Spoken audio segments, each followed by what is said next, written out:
જય માતાજી. મિત્રો,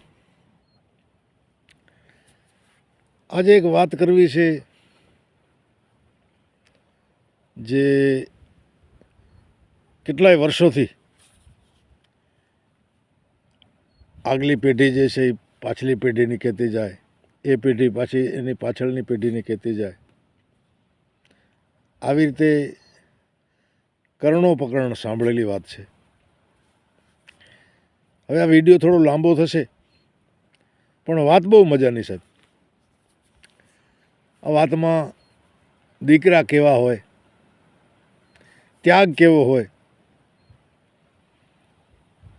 અને ત્યાગ પણ બહુ મોટા ગજાનો.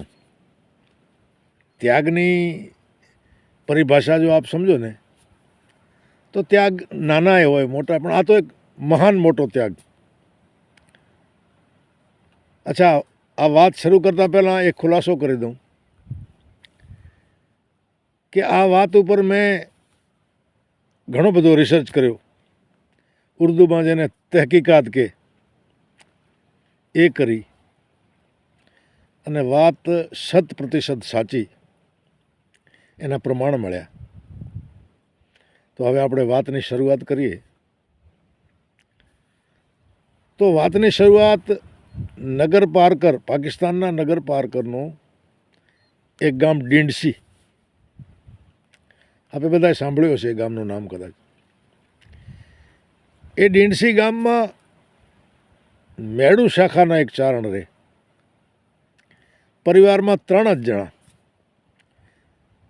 બાપ, દીકરો અને દીકરાની વહુ. હવે ખાસી એવી જમીનનો એ ધણી, ઘરે 2-4 હાળી કામ કરે. એટલે દીકરો આ બધો વહીવટ કરવા માટે સવારે ઘોડી ઉપર બેસીને નીકળી જાય, આખો દિવસ ખેતરોમાં રહે અને સાંજે ઘરે આવે. બાપના હાલચાલ પૂછી અને થાક્યો પાક્યો જમીને સૂઈ જાય. હવે એમ કરતાં કરતાં આપણે અમાવાસા આવે ને, અમાવાસા મને યાદ છે કે અમાવાસાના પાંખી રાખે. એટલે બળદો વિહામો ખાય, હાળી વિહામો ખાય, અને કોઈ સામાજિક કામ હોય એ પણ પતે. એટલે આવી અમાવાસાનો દિવસ આવ્યો. એ દિવસે પાંખી રાખેલી, એટલે દીકરો પણ ઘરે રોકાઈ ગયો. જે બેઠક હતી, ઉતારો હતો, ત્યાં એના બાપનો ખાટલો, બાપની 50 વર્ષની ઉંમર, અને દીકરાની માં ગુજરી ગયેલા ઘણા વર્ષો પહેલાં. એટલે દીકરો બાપ પાસે જ બેઠો, અને બેઠા બેઠા ઘરે આવાજ લગાવી સાદ પડી કીધું. સવારમાં જે નાસ્તો હોય ને એને અમારી પારકરી ભાષામાં જારો કે, રાજસ્થાનમાં ઝાંખળ કે, જાટમાં ઝાંખળ કે, અમે જારો કહીએ, જેને બ્રેકફાસ્ટ આપણે કહીએ, મોર્નિંગ. એટલે દીકરાએ એની વહુને કીધો કે જારો મારે અને કાકેને, એટલે પોતાના બાપને અહીંયા મોકલી દો. એટલે દીકરાની વહુ 2 તાસળામાં રાતના ખીચડો રાંધેલો હોય એ સવારમાં દહીં કે છાશ નાખીને એનો જારો કરીએ. એટલે 2 તાસળા, એક એના બાપ પાસે મૂક્યો, એક પોતાના ધણી પાસે મૂક્યો, અને એ મૂકીને નીકળી ગયા. દીકરાએ બાપના તાસળામાં નજર કરી, એમાં છાશ અને ખીચડો હતો, અને દીકરાએ પોતાનો તાસળો જે મૂકી ગઈ હતી એમાં નજર કરી, એટલે દહીં અને ખીચડો હતો સાહેબ. દીકરાને ઢાસકો પડ્યો, ઓહો, મારો બાપ તો દુઃખી છે.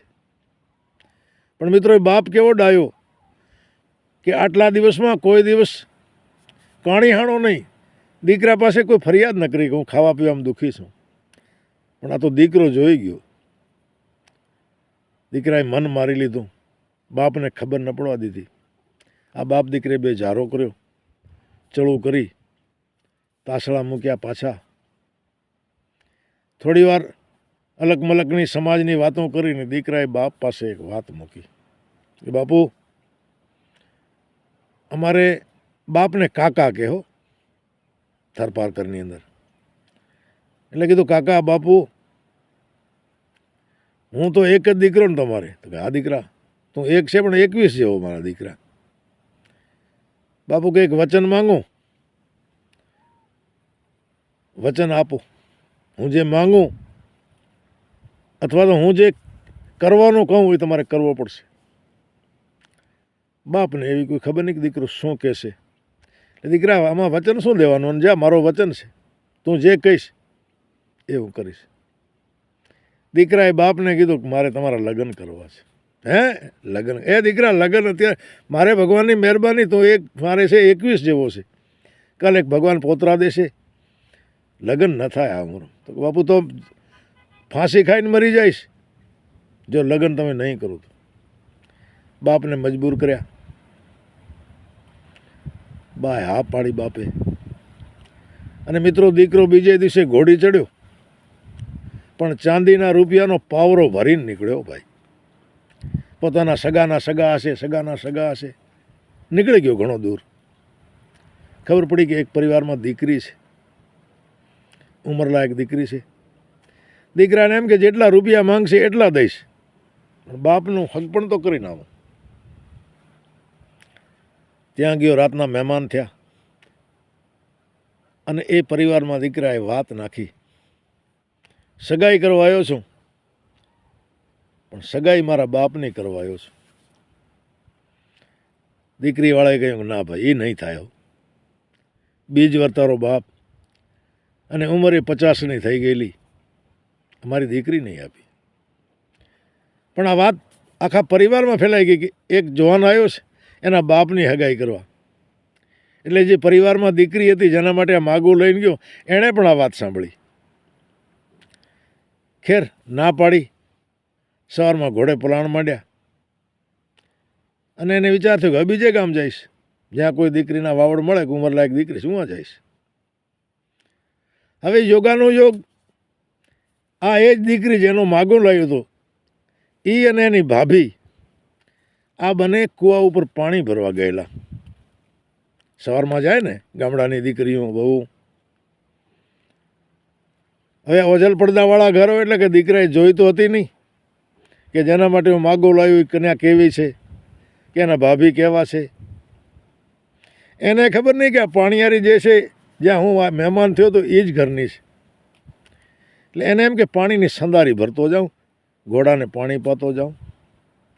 હવે સિંચીને પાણી કાઢવાનું હોય એટલે એણે આ બંને બાઈઓને કહ્યું મને આ સંદારી પાણીની ભરી આપો ને. હવે જે ભાભી હતા ને દીકરી એ નણંદની મજાક કરી જરાક કે જાઓ તમારા દીકરાને પાણી ભરી આપો. ત્યારે આ છોકરાને ખબર પડી કેમ આપ દીકરાનું કીધું. અને એ કન્યાએ એની ભાભીને શું કીધું ખબર છે કે ભાભી તો માના ઠકાણે કહેવાય. હવે તમે કહી દીધો કે દીકરાને પાણી પાઓ તો આજથી અમારો દીકરો જ છે. અને દીકરાને કહ્યું કે પાછા વળો, હવે પાછા આવો.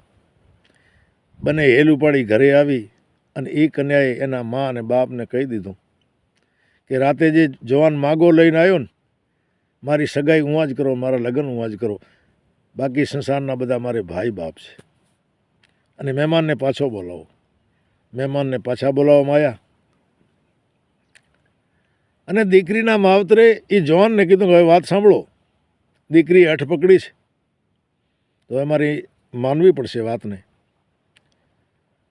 પણ જેના બાપ તમે બાપનું માગું લઈને આવ્યા છો એક દીકરા તો તમે છો જ.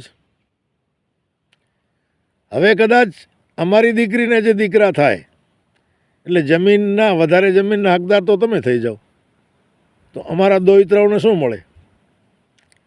એટલે મિત્રો એ દીકરાએ કહ્યું કે તમારી દીકરીના લગ્ન કરો મારા બાપ હારે. ડીંડસીને જમીનમાંથી 1 ઇંચ જમીન લઉં મને અઘરાજ છે, પણ કે તમે નહીં લો તો તમારા દીકરા લઈ લેશે. એ જવાને શું કીધું ખબર છે?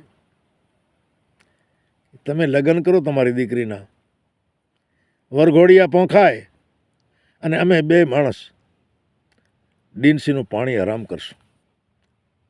પછી આ સગાઈ થઈ, બાપના લગ્ન થયા, વરઘોડિયા પોંખાણા સાહેબ.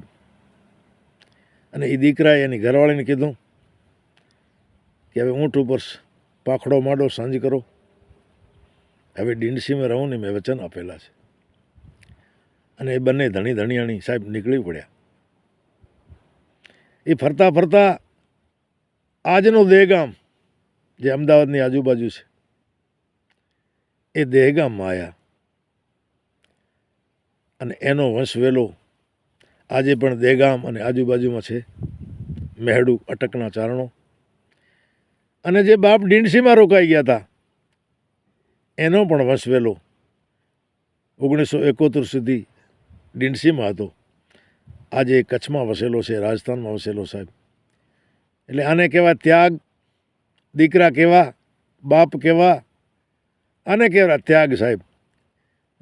એટલે માણસો કહે છે ને કે વાત જે છે એ કોઈક વાત એવી હોય છે કે હજારો વર્ષ સુધી હાલતી હોય અને એક ગઈકાલની વાત આપણે ભૂલી ગયા હોઈએ. તો સાહેબ મને તો એમ લાગે છે કે આનાથી વિશેષ ત્યાગ શું હોય? બાપની ખુશી માટે બાપ આનંદમાં રહે અને સુખી રહે એના માટે દીકરાએ શું કર્યું? તો આપ મારી વાતને કેટલા ટકા આપશો, કેટલા માર્ક આપશો, જરા વિચારી અને મને કોમેન્ટ કરજો.